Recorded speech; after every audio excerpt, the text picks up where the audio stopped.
ప్రజలందరికీ యేసుక్రీస్తు నామములో శుభవందనాలు తెలియజేస్తూ ఉన్నాము.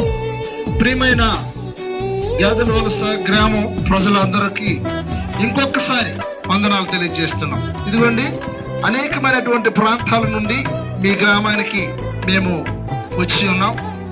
మాకు పనులు లేక కాదు, లేకపోతే ఏదో మీరు ఇస్తారని ఆశించి కాదు, కానీ యేసుక్రీస్తు వారు పరలోకం నుండి భూలోకమునకు వచ్చి ఒక మాట చెప్పారు. మీరు సర్వలోకానికి వెళ్ళండి, సర్వ సృష్టికి సువార్తను ప్రకటించండి. నమ్మి బాప్తిస్మం పొందిన వారు రక్షింపబడతారు, నమ్మలేని వారికి శిక్ష విధింపబడుతుంది అని చెప్పారు. కాబట్టి మేమందరం నమ్మేమో, రక్షింపబడ్డాము కనుక మాతో పాటు మీరు కూడా నమ్మాలి, రక్షింపబడాలి అని ఒక ఉద్దేశంతో మేము మీ యొక్క గ్రామానికి వచ్చి ఉన్నాము. ప్రియులారా,